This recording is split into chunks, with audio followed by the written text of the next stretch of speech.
Hi students, ഇന്ന് നമ്മൾ പഠിക്കാൻ പോകുന്നത് 10ാം ക്ലാസ്സിലെ 12ാമത്തെ ചാപ്റ്ററായ സോളിഡ്സ് അഥവാ ഘനരൂപങ്ങളിലെ അവസാന ഭാഗമാണ്. അതായത് സ്ഫിയർ എന്ന് പറയുമ്പോൾ നമുക്ക് അറിയാം ഗോളാകൃതിയിലുള്ളത്, അതായത് ഒരു ബോളിന്റെ ഷേപ്പ് അല്ലെ. ഇതാണ് ഇവിടെ ഞാൻ 2 സൈസിലുള്ള ഗോളങ്ങൾ കാണിക്കുന്നുണ്ട്, സ്ഫിയേഴ്സ് കാണിക്കുന്നുണ്ട്. ഇതിന്റെ ടോട്ടൽ സർഫസ് ഏരിയയും പിന്നെ വോളിയവും ഒക്കെയാണ് നമ്മൾ ഈ വീഡിയോയിൽ പഠിക്കുന്നത്. അതേപോലെ തന്നെ ഹെമിസ്ഫിയർ എന്ന് പറയുമ്പോൾ ഇത് ഈ ഗോളത്തിനെ 2ആയിട്ട് മുറിച്ചു. അപ്പൊ ഇത് ഈ 2 ചേർത്ത് വെക്കുമ്പം എന്തായി? അതൊരു സ്ഫിയറായി അല്ലെ. അപ്പോൾ നമ്മളിവിടെ കട്ടിയായിട്ടുള്ള ഒരു ഗോളമാണ് എടുത്തിരിക്കുന്നത്, അതായത് അകം പൊള്ളയല്ല. അത് സോളിഡ് സ്ഫിയർ അല്ലെ സോളിഡ് ഹെമിസ്ഫിയർ എന്ന് ഇംഗ്ലീഷ് മീഡിയത്തിലും ക്വസ്റ്റ്യനിൽ വരും. മലയാളം മീഡിയംകാർക്ക് കട്ടിയായ ഗോളം, കട്ടിയായ അർദ്ധഗോളം എന്ന് വരും. ഇനി ഹോളോ ആണെങ്കിൽ എന്താ? പൊള്ളയായ. അത് പിന്നെ മനസ്സിലാവും, മറ്റേത് നമ്മൾ ശ്രദ്ധിക്കുകയല്ല. അപ്പോൾ അത് പ്രത്യേകം ശ്രദ്ധിക്കുക. ഇനി പൊള്ളയായെന്ന് പറയുമ്പോൾ ഒരു പാത്രം, ഒരു ബൗൾ ഓർത്താൽ മതി അല്ലെ. അകത്തൊന്നും ഇല്ലാതെ ഒരു ബൗൾ ഓർത്ത് കഴിയുമ്പോൾ ബൗള് ആകും പൊള്ളയാണല്ലോ. അപ്പോൾ അങ്ങനെ മനസ്സിലാക്കിയിരിക്കുക. ഇനി നമുക്ക് ഇതിന്റെ 2ന്റെയും ടോട്ടൽ സർഫസ് ഏരിയ ആദ്യം പഠിക്കാം. സ്ഫിയറിന്റെ ടോട്ടൽ സർഫസ് ഏരിയ അഥവാ ഗോളത്തിന്റെ ഉപരിതല പരപ്പളവ് എന്ന് പറയുന്നത് 4πr². r എന്ന് പറയുന്നത് റേഡിയസ് ആണ്, ആരം. അപ്പൊ ഈ ഒരെണ്ണം പഠിച്ചു കഴിഞ്ഞാൽ നമുക്ക് ഇതിന്റെ ടോട്ടൽ സർഫസ് ഏരിയ കാണാൻ എളുപ്പമാണ്. കാരണം ഇതിനെ നേരെ നടുവേ മുറിച്ചതാണല്ലോ ഹെമിസ്ഫിയർ അല്ലെ. നേരെ നടുക്കൂ കൂടെ മുറിച്ചതാണ് ഹെമിസ്ഫിയർ. അപ്പൊ ഈ ഒരു പകുതിയുടെ ഈ വളഞ്ഞ ഭാഗം, അതിന്റെ സർഫസ് ഏരിയ എന്ത് വരും? ഇതിന്റെ ഈ 4πr² നേർപകുതി. അപ്പോൾ ഇവിടെ നമുക്ക് എന്ത് കിട്ടും? 2πr² കിട്ടും. ഇനി ഇതിന്റെ ഷേപ്പ് എന്താ? ഇവിടെ എന്താ ഷേപ്പ് വന്നിരിക്കുന്നത്? വൃത്തമാണ് അല്ലെ. വൃത്തമാകുമ്പം ഇതിന്റെ ഏരിയ എന്ത് വരും? പരപ്പളവ് എന്ത് വരും? πr² വരും. അപ്പൊ ഇതിന്റെ ടോട്ടൽ സർഫസ് ഏരിയ, അതായത് ഇത് സോളിഡ് ആണെങ്കിൽ, ഇതിപ്പോ സോളിഡ് ആണല്ലോ, ഹോളോ അല്ല, പൊള്ളയല്ല. അപ്പോൾ കട്ടിയായിട്ടുള്ള ഒരു അർദ്ധവൃത്തമാണ്. അപ്പൊ അതിൻ്റെത് സോളിഡ് എഴുതാം. അപ്പൊ അതിന്റെ ടോട്ടൽ സർഫസ് ഏരിയ 2πr²ഉം πr² കൂടെ കൂട്ടുമ്പോൾ 3πr² വന്നു. അതായത് കട്ടിയായ ഒരു അർദ്ധഗോളത്തിന്റെ ഉപരിതല പരപ്പളവ് എന്ന് പറയുന്നത് 3πr². അങ്ങനാണെങ്കിൽ ഹോളോ ആയിട്ടുള്ള, അതായത് പൊള്ളയായിട്ടുള്ള ഒരു അർദ്ധവൃത്തത്തിന്റെ ആണെങ്കിലോ,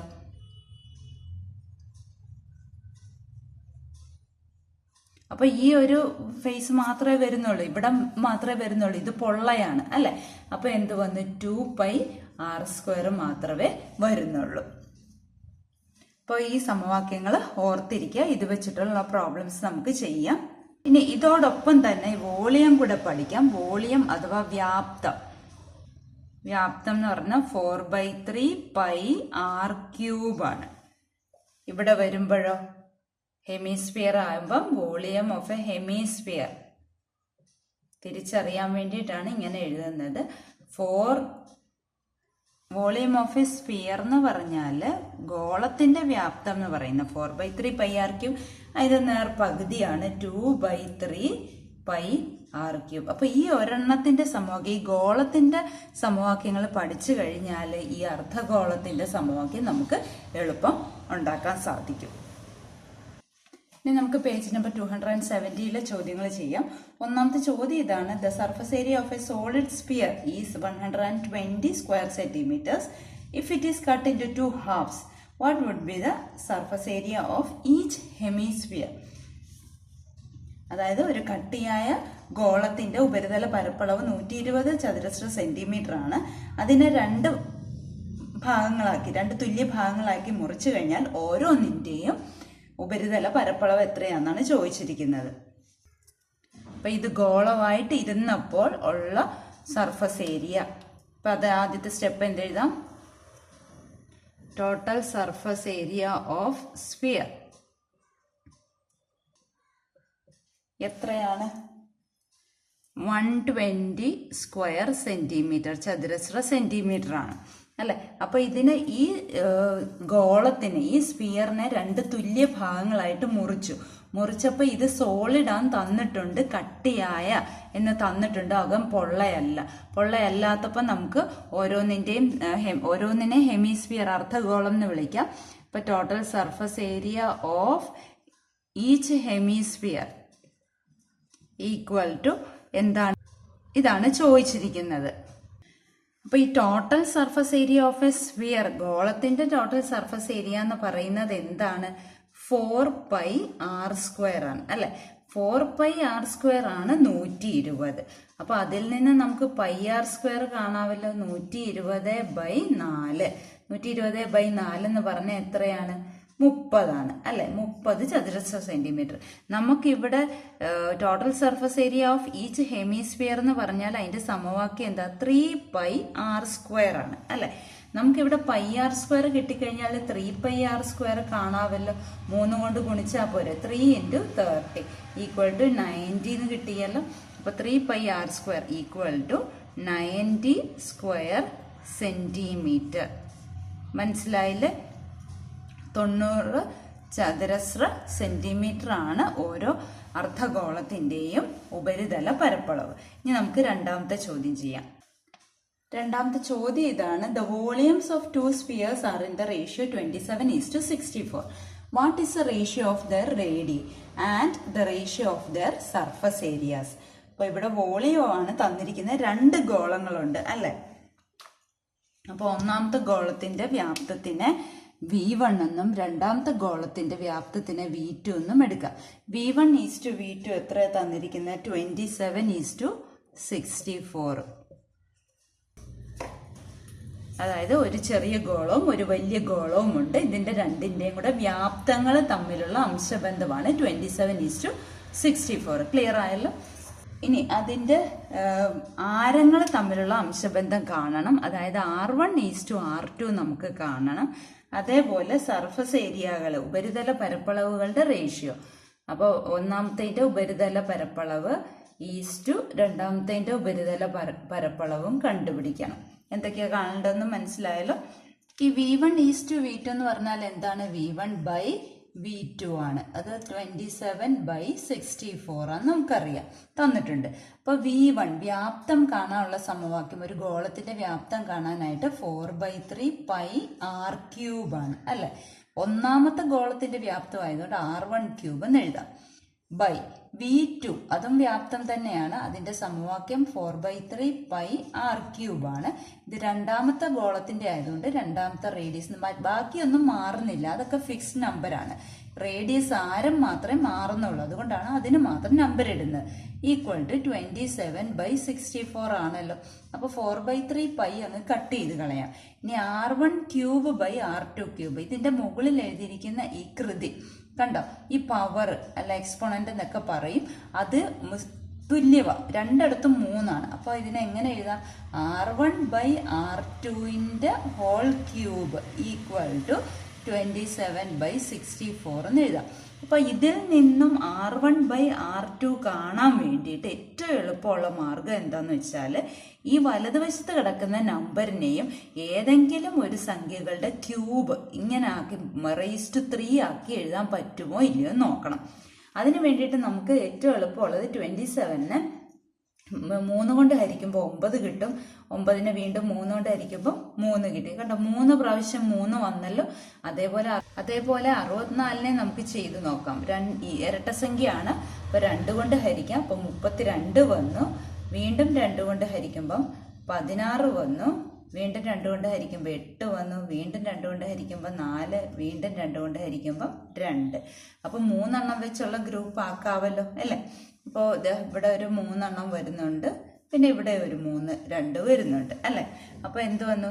ഇത് ഓരോന്നീന്നും ഒരെണ്ണം എടുക്കുക. 2 × 2 4. അപ്പൊ 27നെ നമുക്ക് 3 പ്രാവശ്യം 3 വന്നു. അതിനെങ്ങനെ എഴുതാം? 3⁻3 ഇത് 2 × 2 4. അല്ല, ഒന്നും കൂടെ സംശയം ക്ലിയർ ആക്കി തരാം. 4 × 4 × 4 അത് 4 × 4 16. 16 × 4 ആണ് 64. ഇപ്പൊ ക്ലിയർ ആയല്ലോ. അത് പ്രൈം ഫാക്ടറൈസേഷൻ ചെയ്യുമ്പോൾ നമുക്ക് 2 കൊണ്ട് ഹരിച്ച് പോകാനാണ് എളുപ്പം.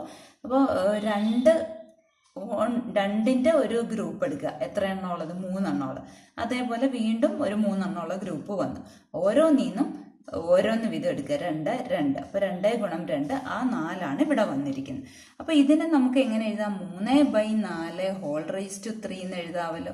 അപ്പൊ ഇനി ഈ നടുക്കത്തെ ഇത് രണ്ടും നോക്കണ്ട.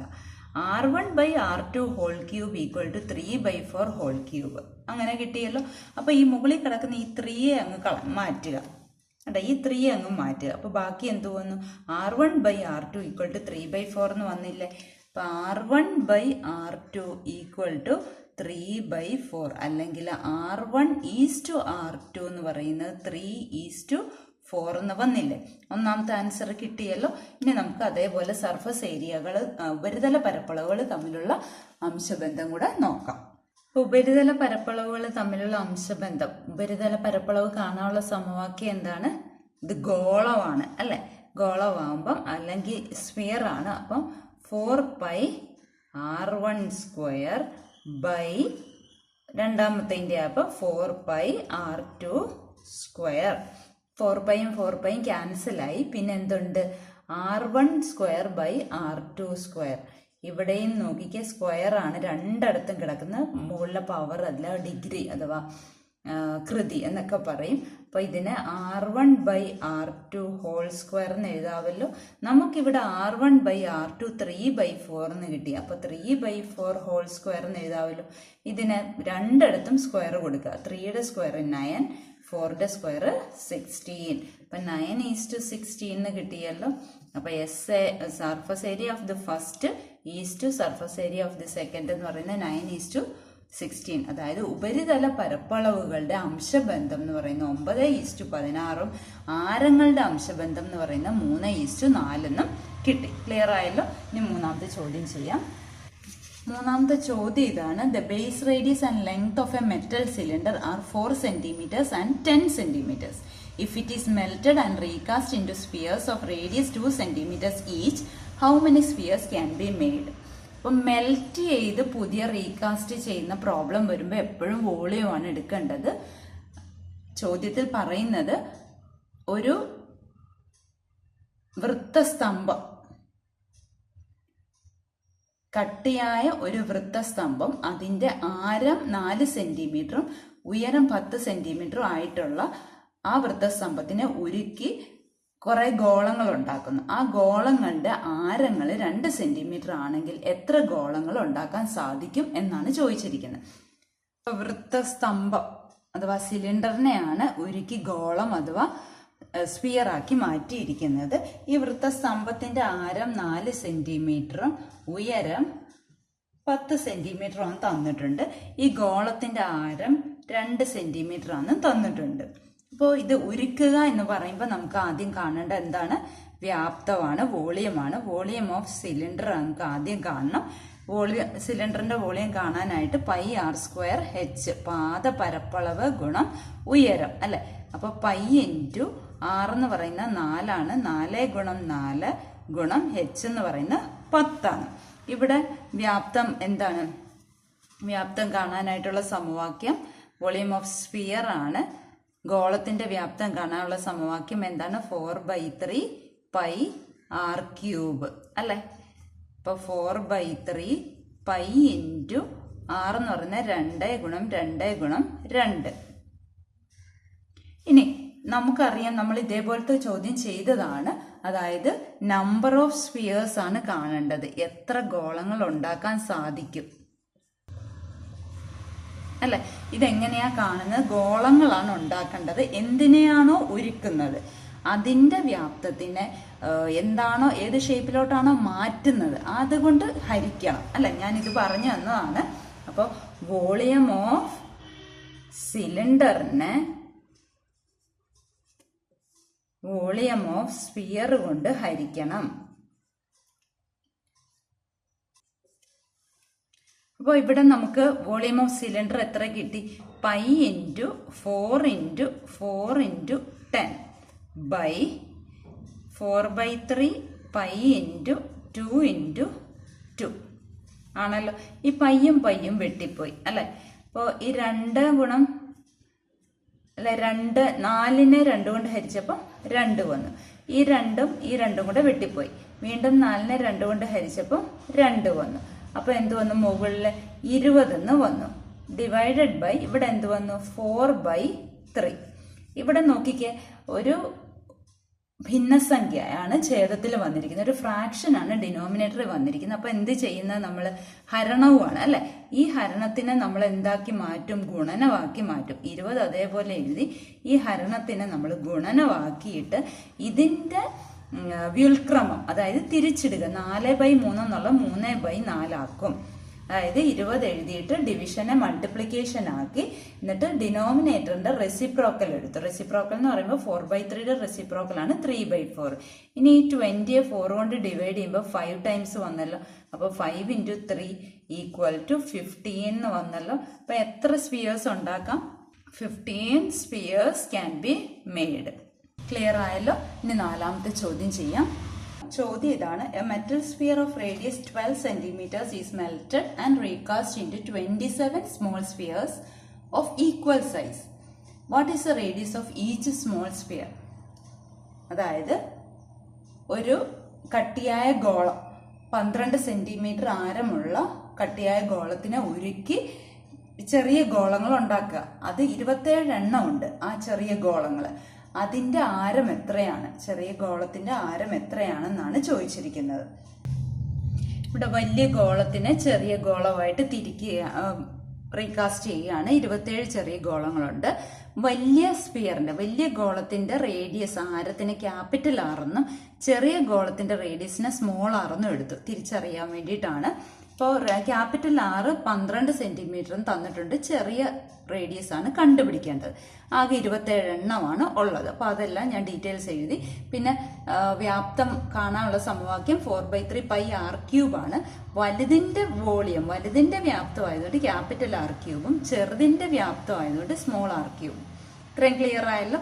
ഇനി ഇവിടെ നമുക്ക് വില ഇട്ട് കൊടുക്കാം. അപ്പൊ 4/3 π × R എന്ന് പറയുന്നത് 12 ആണ്. 12³ എന്ന് പറഞ്ഞാൽ 12 × 12 × 12, 3 പ്രാവശ്യം ഗുണിക്കണം. ഇവിടെയോ? ഇവിടെ R അറിയത്തില്ല, അപ്പൊ നമുക്കൊന്നും ചെയ്യാൻ പറ്റത്തില്ല. പക്ഷെ 27 എണ്ണം ഉണ്ടെന്നറിയാം. അപ്പൊ ഈ വലുതിനെ ഉരുക്കി ചെറുതാക്കി, വലുതിനെ ഉരുക്കി മുഴുവനും കൊണ്ടാണ് ചെറുത് ഉണ്ടാക്കിയത്. അങ്ങനെ 27 എണ്ണം ഉണ്ടെങ്കിൽ ആകെ വ്യാപ്തം, ടോട്ടൽ വോളിയം എത്ര വരും? ആകെ വ്യാപ്തം എന്ന് കാണാനായിട്ട് 27 കൊണ്ട് ഒരെണ്ണത്തിന്റെ വ്യാപ്തം കിട്ടിയാൽ അതിനെ 27 കൊണ്ട് ഗുണിച്ചാൽ പോരെ.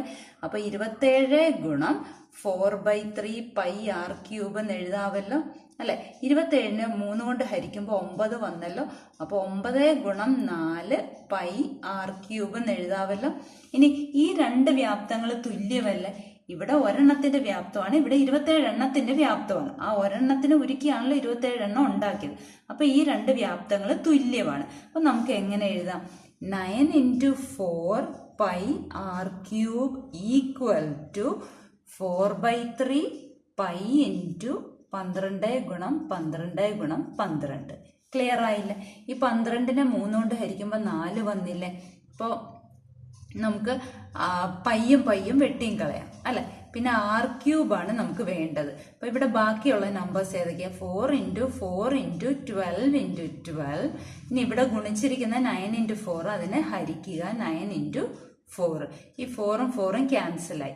പിന്നെ 12നെ 9നെ 3ന്റെ ടേബിളിലുണ്ട്. 3 × 4 ആണ് 12, 3 × 3 ആണ് 9. വീണ്ടും ഈ 12നെ 3 കൊണ്ട് ഹരിക്കുമ്പോൾ 4 വന്നു അല്ലെ. അപ്പൊ എത്ര 4 ഇവിടെ വന്നു? 3 4 വന്നു. അതായത് 4³ എന്ന് എഴുതാമല്ലോ.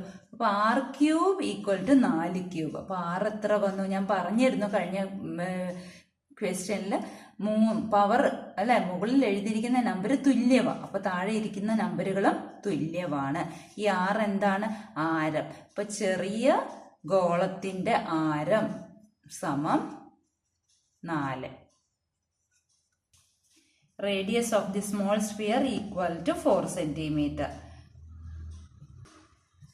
മനസ്സിലായാലും ഇനി 5ാമത്തെ ചോദ്യം ചെയ്യാം. 5ാമത്തെ ചോദ്യം ഇതാണ്: from a solid sphere of radius 10 centimeters, the largest cone of height 16 centimeters is carved out. What is the fraction of the volume of this sphere is the volume of the cone? ഒരു ഗോളത്തിൽ നിന്നും ഒരു കോൺ അഥവാ വൃത്തസ്തൂപിക വെട്ടിയെടുക്കുകയാണ് അല്ലെ. ആ ഗോളത്തിന്റെ ആരം 10 centimetre ആണ്, കോണിന്റെ ഉയരം 16 സെന്റിമീറ്റർ ആണെങ്കിൽ അവയുടെ വ്യാപ്തങ്ങൾ തമ്മിലുള്ള ബന്ധമാണ് ചോദിച്ചിരിക്കുന്നത്. ഇവിടെ ഈ ഗോളത്തിൽ നിന്നും ഒരു വൃത്തസ്തൂപിക വെട്ടിയെടുക്കുകയാണ്. ആ വൃത്തസ്തൂപികയുടെ ഉയരമാണ് ഈ പച്ച കളറിൽ മാർക്ക് ചെയ്തിരിക്കുന്നത്. ഹൈറ്റ് 16 സെന്റിമീറ്ററും തന്നിട്ടുണ്ട് അല്ലെ. വൃത്തസ്തൂപികയുടെ ഉയരം 16 സെന്റിമീറ്ററും തന്നിട്ടുണ്ട്. പിന്നെ നമുക്ക് തന്നിരിക്കുന്നത് ഈ ഗോളത്തിന്റെ ആരം, ഗോളത്തിന്റെ റേഡിയസ് എന്ന് പറയുന്നത് 10 സെന്റിമീറ്റർ ആണെന്ന് തന്നിട്ടുണ്ട്. അതായത് ഈ കേന്ദ്രത്തിൽ നിന്നും ഈ മുകളിലോട്ടുള്ളതല്ലേ 10, ഇത്രേ വന്നല്ലോ 10 സെന്റിമീറ്റർ. അപ്പൊ ഈ ബാക്കി എത്ര വന്നു? ഇത് 6 സെന്റിമീറ്റർ എന്ന് വന്നു. മനസ്സിലായോ? ഇനി നമുക്ക് ഇവിടെ ഈ വൃത്തസ്തൂപികയുടെ കോണിന്റെ ആരം കാണണം. അതായത് ഈ ബേസ് റേഡിയസ്, പാദത്തിന്റെ ആരം കാണണം. അത് കാണാൻ വേണ്ടിയിട്ട് നമുക്ക് ഇവിടെ മട്ടത്രികോണം വരച്ച് കണ്ടുപിടിക്കാം. കണ്ടോ, ഇത് ഇങ്ങനെ പൂർത്തിയാക്കിയാൽ, ഇങ്ങനെ ഒരു റൈറ്റ് ട്രയാങ്കിൾ കംപ്ലീറ്റ് ചെയ്ത് കഴിഞ്ഞാൽ ഈ കേന്ദ്രത്തിൽ നിന്ന് വൃത്തത്തിലേക്കുള്ള ദൂരവും 10 തന്നെയല്ലേ? കാരണം എന്താ? അത് ആരമാണ്. ആരുടെ? ഗോളത്തിന്റെ ആരമാണ്. പിന്നെ ഇതാണല്ലോ ബേസ് റേഡിയസ്. ആരുടെ? കോണിന്റെ റേഡിയസ്. കോണിന്റെ ഹൈറ്റ് ആണ് 16. കോണിന്റെ റേഡിയസ് നമുക്ക് കാണാമല്ലോ. കോണിന്റെ റേഡിയസ് കാണാൻ വേണ്ടി പൈതഗോറസ് തിയറം കൊടുക്കാം. അപ്പൊ ഇതിന് ABC എന്ന് പേര് കൊടുത്തു കഴിഞ്ഞാൽ ഈ ABC എന്നുള്ള റൈറ്റ് ട്രയാങ്കിളിൽ AC square equal to AB square plus BC square എന്ന് എഴുതാമല്ലോ. ഇപ്പൊ AC എത്രയാണ്? 10 ആണ്. 10 square equal to AB 6 square plus BC alphabet R. Radius ആരുടെ? കോണിന്റെ റേഡിയസ്. 10ന്റെ square 100 equal to 36 plus R square. അപ്പൊ R സ്ക്വയർ എത്ര കിട്ടി? 100ന്ന് 36 കുറയ്ക്കണം അല്ലെ. 64 എന്ന് കിട്ടിയല്ലോ. അല്ലെങ്കിൽ R ഈക്വൽ ടു √64 എന്ന് പറയുന്നത് 8 സെന്റിമീറ്റർ എന്ന് കിട്ടി. അപ്പൊ കോണിന്റെ ആരം അല്ലെ, റേഡിയസ് ഓഫ് കോൺ എന്ന് പറയുന്നത് 8 സെന്റിമീറ്റർ എന്ന് ഇപ്പൊ കിട്ടിയല്ലോ. ഇനി നമുക്ക് കണ്ടുപിടിക്കേണ്ട എന്താണ്? വ്യാപ്തങ്ങൾ തമ്മിലുള്ള ബന്ധമാണ് നമുക്ക് നോക്കേണ്ടത്, വോളിയങ്ങൾ തമ്മിലുള്ള ബന്ധം. ഇനി നമുക്ക് വോളിയം ഓഫ് കോൺ നോക്കാം. വോളിയം ഓഫ് കോൺ എങ്ങനെ കാണുന്നത്? 1/3 പൈ R സ്ക്വയർ H. ഇവിടെ R കിട്ടി, H തന്നിട്ടുണ്ട്. അപ്പൊ 1/3 പൈ ഇൻറ്റു R എന്ന് പറഞ്ഞാൽ 8 ആണ്. 8 ഗുണം 8 ഇൻറ്റു H 16. ഇനി സ്പിയറിന്റെ കാര്യങ്ങൾ നോക്കാം. വോളിയം ഓഫ് സ്പിയർ നമുക്ക് നോക്കാം. വോളിയം ഓഫ് സ്പിയർ എന്താണ്? ഇതിങ്ങനെ മൾട്ടിപ്ലൈ ചെയ്യേണ്ട ആവശ്യമില്ല. നമുക്ക് ഡിവൈഡ് ചെയ്ത് ക്യാൻസൽ ചെയ്ത് കളയാനുള്ളൂ. നേരത്തെ പ്രോബ്ലത്തിലും അങ്ങനെ തന്നെയാണല്ലോ നമ്മൾ ചെയ്തത്. അതായത് എണ്ണം കണ്ടുപിടിക്കാനായിട്ട്, അല്ലെങ്കിൽ എണ്ണം തന്നിട്ട് വ്യാപ്തങ്ങൾ തമ്മിലുള്ള ബന്ധം, അങ്ങനെയൊക്കെയുള്ള ചോദ്യങ്ങളിൽ നമുക്ക് മൾട്ടിപ്ലൈ ചെയ്ത് കണ്ടുപിടിക്കേണ്ട ആവശ്യമില്ല. ഇനി സ്പിയറിന്റെ വ്യാപ്തം കാണാനുള്ളത് 4/3 പൈ R³ ആണല്ലോ. ഇപ്പോൾ 4/3 പൈ ഇൻറ്റു R എന്ന് പറയുന്നത് 10 ആണ്. 10 ഇൻറ്റു 10 ഇൻറ്റു 10 അല്ലേ. ഇനി നമുക്ക് വോളിയം ഓഫ് കോണിനെ വോളിയം ഓഫ് സ്പിയർ കൊണ്ട് ഡിവൈഡ് ചെയ്യാം. കാരണം ഇത് തമ്മിലുള്ള ഫ്രാക്ഷൻ, ആ ബന്ധമാണ് നമുക്ക് വേണ്ടത്.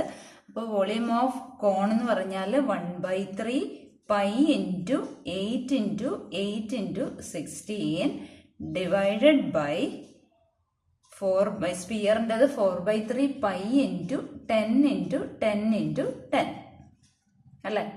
അപ്പോൾ ഇവിടെ പൈയും പൈയും ക്യാൻസലായി, 1/3 ക്യാൻസലായി, 3 പോയി, 4 അവിടെ ഉണ്ട് അല്ലേ. ഇനി 4നെ 16 ഡിവൈഡ് ബൈ 4 ആണ്. ഇനി 10ഉം 8ഉം കൂടെ ഇവിടെ 4 വരും, ഇവിടെ 5 വരും, ഇവിടെയും 4 വരും, ഇത് 5 വരും. പിന്നെ ഇവിടെ വേണമെങ്കിൽ 4ഉം 10ഉം കൂടെ ക്യാൻസൽ ചെയ്യുമ്പോൾ ഇവിടെ 2ഉം ഇവിടെ 5ഉം വന്നു. അപ്പോൾ ബാക്കി എത്ര ഉണ്ട്? 4 into 4 into 2 divided by 5 into 5 into 5. ഇനി നമുക്ക് മൾട്ടിപ്ലൈ ചെയ്താൽ മതി. ഇപ്പോൾ ഇത്രയും ചെറുതായി കിട്ടിയല്ലോ.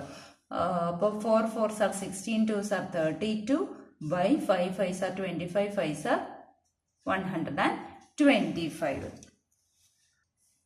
നമ്മളോട് ചോദിച്ചിരിക്കുന്ന വോളിയം ഓഫ് ദി സ്ഫിയറിന്റെ എത്ര ഫ്രാക്ഷൻ ആണ് വോളിയം ഓഫ് ദി കോൺ എന്നാണ് ചോദിച്ചിരിക്കുന്നത്. അപ്പൊ ഇവിടെ നമുക്ക് വോളിയം ഓഫ് കോൺ ആണ് കണ്ടുപിടിക്കേണ്ടത് അല്ലെ. ഈ വോളിയം ഓഫ് സ്ഫിയറിനെ അങ്ങോട്ട് ക്രോസ് മൾട്ടിപ്ലൈ ചെയ്താൽ മതിയല്ലോ. അതായത് 32/125 ഇൻറ്റു വോളിയം ഓഫ് സ്ഫിയർ അല്ലേ. ഗോളത്തിന്റെ വ്യാപ്തത്തിന്റെ 125ൽ 32 ഭാഗമാണ് കോണിന്റെ വ്യാപ്തം. വോളിയം ഓഫ് സ്ഫിയറിന്റെ 32/125 പാർട്ടാണ് volume of the cone. Clear ആയില്ലേ? ഇനി നമുക്ക് ആറാമത്തെ ചോദ്യം ചെയ്യാം. ആറാമത്തെ ചോദ്യം ഇതാണ്. A solid sphere is cut into two hemispheres. From one a square pyramid and from the other a cone. Each of maximum possible size are carved out. What is the ratio of their volumes? അതായത് ഒരു ഗോളം ഉണ്ടായിരുന്നു, അതിനെ രണ്ട് തുല്യ അർദ്ധഗോളങ്ങളാക്കി മാറ്റി. എന്നിട്ട് ഒന്നാമത്തെ അർദ്ധഗോളത്തിൽ നിന്ന് ഒരു സമചതുര സ്തൂപികയും രണ്ടാമത്തെ അർദ്ധഗോളത്തിൽ നിന്ന് ഒരു വൃത്തസ്തൂപികയും ഏറ്റവും വലിയ സൈസിൽ തന്നെ വെട്ടിയെടുത്തു. അങ്ങനാണെങ്കിൽ അവയുടെ വ്യാപ്തങ്ങളുടെ അംശബന്ധമാണ് ചോദിച്ചിരിക്കുന്നത്. അതായത് ഇപ്പൊ ഇതൊരു ഗോളം അല്ലെ. ആ ഗോളത്തിന് രണ്ട് തുല്യ ഹെമിസ്ഫിയറുകളാക്കി. അതിൽ ഒന്നാമത്തതിൽ നിന്ന് സമചതുര സ്തൂപികയും രണ്ടാമത്തതിൽ നിന്ന് വൃത്തസ്തൂപികയും ഉണ്ടാക്കണം. ഒന്നാമത്തതിൽ നിന്ന് സ്ക്വയർ പിരമിഡും രണ്ടാമത്തതിൽ നിന്ന് കോണും കട്ട് ചെയ്തെടുക്കണം. അപ്പൊ ഇതുപോലുള്ള രണ്ട് അർദ്ധഗോളങ്ങളാണ്. അതിൽ ഒന്നാമത്തതിൽ നിന്ന് സ്ക്വയർ പിരമിഡും രണ്ടാമത്തതിൽ നിന്ന് കോണുമാണ് മുറിച്ചെടുത്തത്. ഇപ്പൊ ഇതിന്റെ രണ്ടിന്റെയും ബേസ് എന്താണ്? ഇവിടെ നോക്കിയാൽ അറിയാം. ഇതെന്താണ്? ഒരു വൃത്തമാണ് അല്ലെ. ആ വൃത്തത്തിൽ ഒരു സ്ക്വയർ ആണ് വരുന്നത് സ്ക്വയർ പിരമിഡിന്. ഈ വൃത്തത്തിൽ രണ്ടാമത്തെ ഹെമിസ്ഫിയറെല്ലാം വ്യത്യാസം വരുന്നില്ല. കാരണം എന്താണ്? ഇത് കോണാണ് ഉണ്ടാക്കേണ്ടത് അല്ലെ. വൃത്ത സ്തൂപികയാണ്ട് ഈ വൃത്തത്തെ തന്നെ സ്തൂപിക മുകളിലോട്ട് ഇങ്ങനെ സ്തൂപിക എടുത്താൽ മാത്രം മതി. നമ്മളോട് ചോദിച്ചിരിക്കുന്ന volume of square pyramid is to volume of cone ആണ് ചോദിച്ചിരിക്കുന്നത്. ഇപ്പൊ ക്വസ്റ്റ്യൻ മനസ്സിലായല്ലോ. അതായത് സമചതുര സ്തൂപികയുടെ വ്യാപ്തവും വൃത്തസ്തൂപികയുടെ വ്യാപ്തവും തമ്മിലുള്ള അംശബന്ധമാണ് ചോദിച്ചിരിക്കുന്നത്. ഇനി ഞാൻ പറഞ്ഞു ഇതൊരു സമചതുര സ്തൂപികയാണ്. ഈ അർദ്ധഗോളത്തിന്റെ പാദം എന്ന് പറയുന്നത് വൃത്തമാണ്. ആ വൃത്തമാണ് ഞാൻ ഇവിടെ വരച്ചിരിക്കുന്നത്. അതേപോലെ ആ സമചതുര സ്തൂപികയുടെ ബേസ് പാദമാണ് ഞാനിവിടെ വരച്ചിരിക്കുന്നത്. സ്ക്വയർ പിരമിഡിന്റെ ബേസ് ആണ് വരച്ചിരിക്കുന്നത്. നമുക്കറിയാവുന്ന എന്താണ്? ഇതിന്റെ ഡയഗണൽസ് ബൈസെക്ട് ചെയ്യും അല്ലെ. സ്ക്വയർ ആയതുകൊണ്ട്, സമചതുരമായതുകൊണ്ട് അതിന്റെ വികർണങ്ങൾ പരസ്പരം ലംബ സമഭാജികളാണ് അല്ലെ. ഈ വികർണങ്ങൾ ലംബ സമഭാജികളാണ്. പിന്നെന്താ? വികർണങ്ങൾ കേന്ദ്രത്തിൽ കൂടെ കടന്നു പോകത്തുള്ളൂ. അപ്പോൾ നമുക്ക് ഇതിന്റെ ഈ പാദം, അതായത് വോളിയം വ്യാപ്തം കാണാനായിട്ട് ഈ സൈഡ് കാണണമല്ലോ. സ്ക്വയറിന്റെ സൈഡ് ലെങ്ത് കണ്ടുപിടിക്കണം. സ്ക്വയറിന്റെ സൈഡ് ലെങ്ത് എങ്ങനെ കാണാം? ഈ സ്ക്വയർ ആയതുകൊണ്ട് ഇതും എ തന്നെയല്ലേ. പിന്നെ നമുക്കറിയാവുന്ന എന്താണ്? നമ്മൾ എടുക്കുന്ന മട്ടത്രികോണം എന്ന് പറയുന്നത് ഇങ്ങനെ മട്ടത്രികോണമാണ് എടുക്കുന്നത്. ഇതൊരു മട്ടത്രികോണമാണല്ലോ, കാരണം സ്ക്വയർ ആണ്. ഇത് അർദ്ധവൃത്തമാണെങ്കിൽ മാത്രമേ ഇവിടെ സ്ക്വയർ വരത്തുള്ളൂ. ഇവിടെ 90 ഡിഗ്രി വരത്തുള്ളൂ. കാരണം അർദ്ധവൃത്തത്തിലെ കോണിന്റെ അളവ് 90 ഡിഗ്രിയാണ്. ആംഗിളിന് സെമി സർക്കിൾ 90 ഡിഗ്രിയാണ്. അപ്പൊ ഈ സ്ക്വയർ ആയതുകൊണ്ട് ഇത് 90 ആണ്. അപ്പൊ ഈ ഹൈപ്പോട്ന്യൂസ് ഏതിൽ കൂടെ പാസ് ചെയ്യത്തുള്ളൂ? സെന്ററിൽ കൂടെ പാസ് ചെയ്യത്തുള്ളൂ. അപ്പൊ നമുക്കറിയാവുന്ന എന്താണ്? ഇത് ആരമല്ലേ. എന്തിന്റെ ആരം? ഈ വൃത്തത്തിന്റെ ആരം. അതായത് ഈ ഹെമിസ്ഫിയറിന്റെ അർദ്ധഗോളത്തിന്റെ പാദത്തിന്റെ ആരം, അല്ലെങ്കിൽ അർദ്ധഗോളത്തിന്റെ ആരം എന്ന് വേണമെങ്കിലും പറയാം. അപ്പോൾ ഇത് മുഴുവനോടെ എന്താണ്? ഇത് ആരമാണ്, ഇതും ആരമാണ്. അപ്പൊ ഇത് മുഴുവനും കൂടെ ഡയമീറ്റർ ഡി അല്ലേ, വ്യാസം ഡി അല്ലേ. അപ്പൊ നമുക്ക് എന്തെഴുതാം? ഡി സ്ക്വയർ ഈക്വൽ ടു കർണം സ്ക്വയർ ഈക്വൽ ടു പാദം സ്ക്വയർ പ്ലസ് ലംബം സ്ക്വയർ, അല്ലെങ്കിൽ D square equal to 2a square എന്ന് എഴുതാമല്ലോ. ക്ലിയർ ആയോ? അല്ലെങ്കിൽ നമുക്ക് എന്തെഴുതാം? A square equal to D square by 2 എന്ന് എഴുതാമല്ലോ. ഇനി നമുക്ക് volume of the square pyramid കണ്ടുപിടിക്കാം. നമുക്ക് വേണ്ടത് volume of the square pyramid is to volume of cone ആണ്. അപ്പൊ നമുക്ക് എങ്ങനെ എഴുതാം? Volume of square pyramid by volume of cone എന്ന് എഴുതാമല്ലോ. അപ്പൊ സ്ക്വയർ പിരമിഡിന്റെ വോളിയം കാണാനായിട്ട് എന്താ? 1/3 base area into height. 1/3 base area. Base square ആണ്, സ്ക്വയറിന്റെ area a square, height h divided by, ഇവിടെ കോൺ എന്ന് പറയുമ്പോൾ 1/3 പൈ ആർ സ്ക്വയർ h. ഈ h രണ്ടും സെയിം ആണോ അല്ലയോ? അതാണ് അടുത്ത സംശയം. നമുക്കറിയാം ഇത് ഒരു ഗോളത്തിനെ 2 തുല്യ ഗോളങ്ങളായിട്ടാണ് മുറിച്ചെടുത്തിരിക്കുന്നത് അല്ലെ. അതിലൊന്നിൽ നിന്ന് സ്ക്വയർ പിരമിഡും രണ്ടാമത്തിൽ നിന്ന് കോണുമാണ് എടുത്തത്. ഇതിന്റെ രണ്ടിന്റെയും ഉയരത്തിന് വല്ല വ്യത്യാസമുണ്ടോ? തുല്യ അർദ്ധഗോളങ്ങളായതുകൊണ്ട് ഉയരത്തിന് വ്യത്യാസമില്ല. 2 ഈക്വൽ ഹെമിസ്ഫിയേഴ്സ് ആയതുകൊണ്ട് ഹൈറ്റിന് വ്യത്യാസം ഇല്ല. അപ്പൊ നമുക്ക് ഈ ഹൈറ്റിനെ ക്യാൻസൽ ചെയ്യാം. പിന്നെ 1/3 ക്യാൻസൽ ചെയ്യാമല്ലോ. പിന്നെ ബാക്കി എന്തുണ്ട്? A square by pi R square. A square എന്ന് പറഞ്ഞാൽ എന്താ? ഡി സ്ക്വയർ ബൈ 2 അല്ലേ. അപ്പൊ D square by divided by ഇനി pi into R square. R എന്താണ്? ആരമാണ്. അപ്പൊ ആറും ഡിയും തമ്മിൽ ഒരു കണക്ഷൻ ഉണ്ടാക്കിയാലേ ഉള്ളു ക്യാൻസൽ ചെയ്ത് പോകാൻ പറ്റത്തുള്ളൂ. ഒരിടത്ത് ആറും ഒരിടത്ത് ഡിയും പറ്റുകയില്ല. ആറെന്ന് പറഞ്ഞാൽ d/2 അല്ലേ. വ്യാസത്തിന്റെ പകുതിയാണ്, ഡയമീറ്ററിന്റെ പകുതിയാണ്. എന്നിട്ട് അതിന്റെ സ്ക്വയർ ഇടുക. അപ്പൊ എന്ത് വന്നു? D square by 2 by pi into ഇതിന് രണ്ടിനും സ്ക്വയർ കൊടുക്കുക. അപ്പൊ ഡി സ്ക്വയർ ബൈ 2 സ്ക്വയർ 4 എന്ന് വന്നല്ലോ. ഇനി ഈ ഡിവിഷൻ മാറ്റി നമുക്ക് മൾട്ടിപ്ലിക്കേഷൻ ആക്കാം. അപ്പൊ ഡി സ്ക്വയർ ബൈ 2 മുകളിലത്തെ ഭിന്നസംഖ്യ അതുപോലെ എഴുതി ഇൻറ്റു ഡിവിഷൻ മാറ്റി മൾട്ടിപ്ലിക്കേഷനായി ഇത് നേരെ തിരിച്ചിടണം. അതായത് 4 മുകളിലും വരും, താഴെ കിടക്കുന്ന 4 മുകളിൽ വരും, മുകളിൽ ഇരിക്കുന്ന പൈയും ഡി സ്ക്വയറും താഴെയും വരും. അപ്പൊ ഡി സ്ക്വയറും ക്യാൻസലായി 4/2 2 ആണ്. അപ്പൊ ആൻസർ 2/π എന്ന് വന്നു. അല്ലെങ്കിൽ 2:π എന്ന് എഴുതാവല്ലോ. അപ്പൊ volume of square pyramid is to volume of cone. അംശബന്ധമാണ് ചോദിച്ചിരിക്കുന്നത്. Volume of square pyramid is to volume of cone equal to 2:π എന്ന് ആൻസർ കിട്ടി. ക്ലിയർ ആയല്ലോ? എല്ലാ ചോദ്യങ്ങളും എഴുതി പഠിക്കുക. നമ്മൾ ഈ ചാപ്റ്റർ കംപ്ലീറ്റ് ആക്കി. എന്തെങ്കിലും സംശയം ഉണ്ടെങ്കിൽ കമന്റ് ബോക്സിൽ ചോദിക്കുക. Wish you all the best.